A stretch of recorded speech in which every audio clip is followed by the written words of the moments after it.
Britain में मुसलमानों के खिलाफ प्रदर्शन हो रहा है।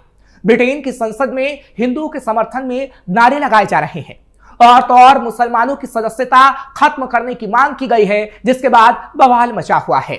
ब्रिटेन के सांसद ने तो मांग कर डाली है कि मुसलमानों की एंट्री ही ब्रिटेन में बैन कर देनी चाहिए और 40 लाख मुसलमानों को खदेड़ देना चाहिए। सर, दुनिया में बहुत कुछ चलता रहता है, अभी भी बहुत कुछ चल रहा है, लेकिन एक चीज ना हमेशा चलती रहती है और वो ये है कि जो एक सेंटिमेंट है ना पाकिस्तान के मुसलमान या मुसलमानों की तरफ से अगेंस्ट क्रिश्चियंस, हिंदूज एंड यहूदीज, जूस के खिलाफ, अगेंस्ट जूस, क्रिश्चियंस, हिंदूज, आप कुछ और रिलीजन्स भी बीच में कर लें, अहमदीज और जितने भी वो सर होगी। लेकिन सर आप कैसी बातें कर रहे हैं सर, नचा थोड़ी रहे सर, ऐसी बातें तो ना करें ना, फिर आपको पता क्लिप बन जाते हैं। आप कह रहे हैं कि हमारे लोग नाचने के लिए तैयार हैं।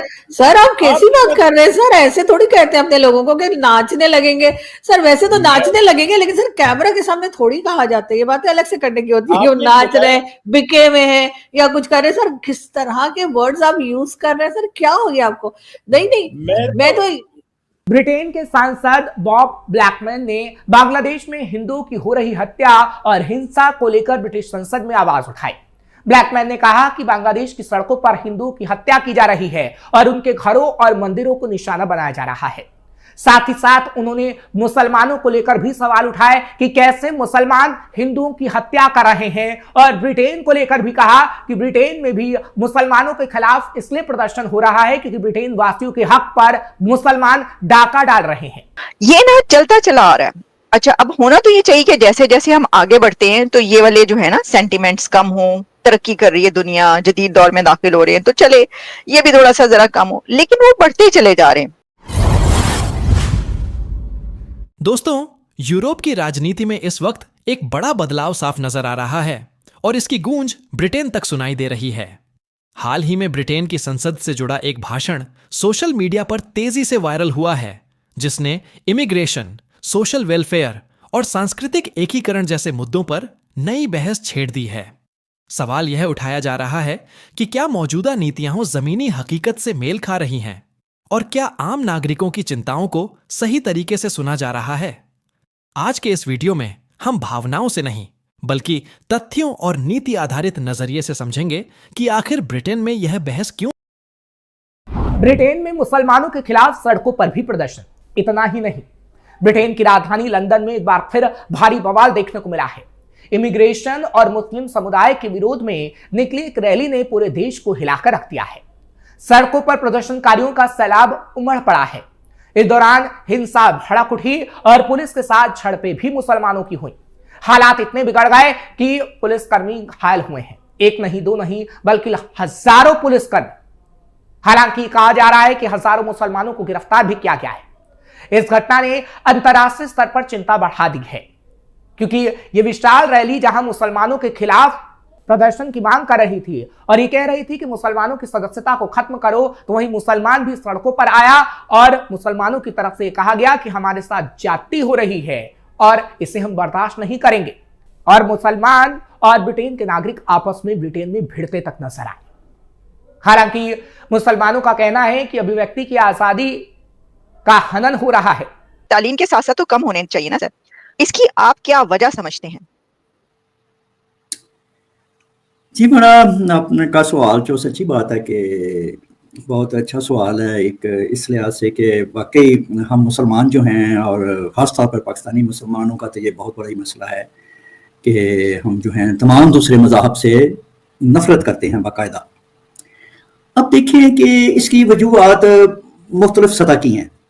एक तो ये है कि देखें कि इस्लाम एक not a just another religion, जैसे सारे हम अगर फ़र्ज़ कर लेते हैं कि ये सारे एक इंसानों के अकायद हैं, मज़ाहब हैं, वो बेशुमार तारीख़ में आए और ख़त्म भी हो गए, फिर नए आते हैं।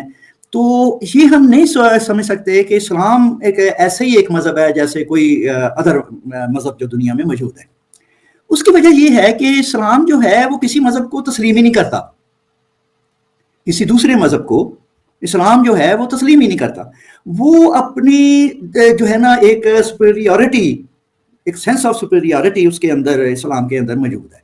और इस्लाम जो है वो ये उसका क्लेम ये है इस्लाम का कि we are the only religion, valid religion and supreme religion, और इस्लाम के होते हुए किसी दूसरे मजहब का होना जो है वो एक कुफर है। तो वो सारे दूसरे मज़ाहब जो हैं वो इनवैलिड हो चुके हुए हैं। जब इस्लाम आया तो दूसरे सारे मज़ाहब जो हैं वो कैंसिल हो गए। अच्छा, अब हमारा ये भी दावा है कि ये तमाम जो मज़ाहब हैं, ख़ासतौर पे ये क्रिश्चियन और ज्यूस जो हम इस्लाम की ही लाइन के मज़हब हैं, एक ही गॉड है हमारा और नबी भी हमारे एक ही हैं। तो अब्राहमिक गॉड्स जिसको हम कहते हैं, जिसको हम अब्राहमिक गॉड्स कहते हैं, अब्राहम, जी हाँ कहते हैं। तो वो जो है हमारा गॉड जो है, अगरचे उसके नाम बदल गए, क्रिश्चियनिटी में उन्होंने अपना नाम रख लिया, ज्यूस का अपना था, हमने अल्लाह रख लिया हमारे इस्लाम में, लेकिन लिंक उसको उसी से ही करती हैं। तो ये असल प्रॉब्लम ये है कि हम जो है मुसलमानों का ईमान है कि दुनिया के ये जो इवन दूसरी जो जिस किसी की भी कोई मुकद्दस किताब है, किसी की भी मजहब की, हम कहते हैं वो तो फेक है, वो और वो मसख हो चुकी हुई है।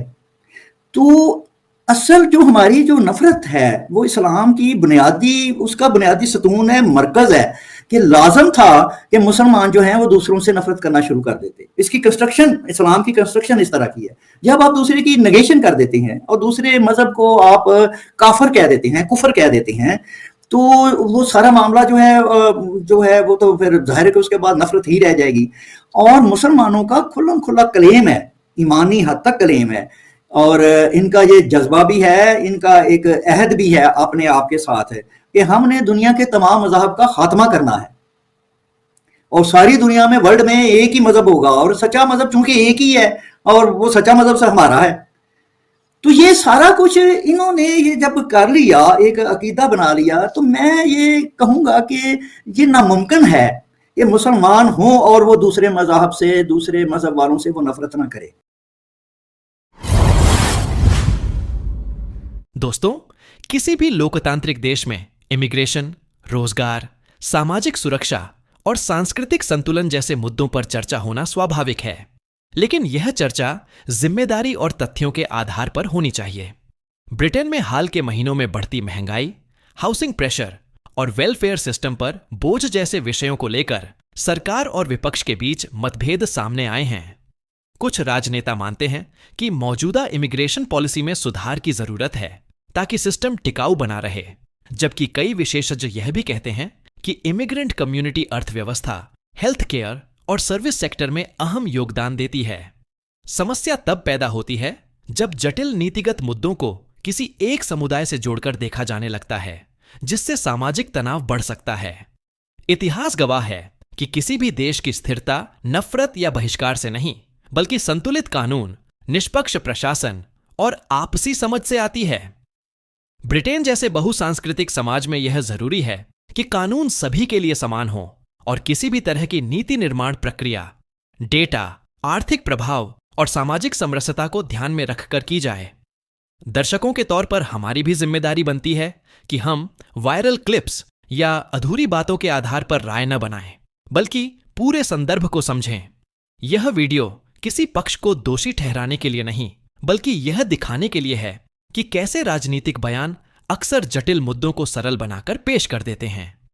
अंत में मजबूत देश वही होते हैं जो समस्याओं का समाधान संवाद, सुधार और कानून के जरिए करते हैं, न कि विभाजन के जरिए।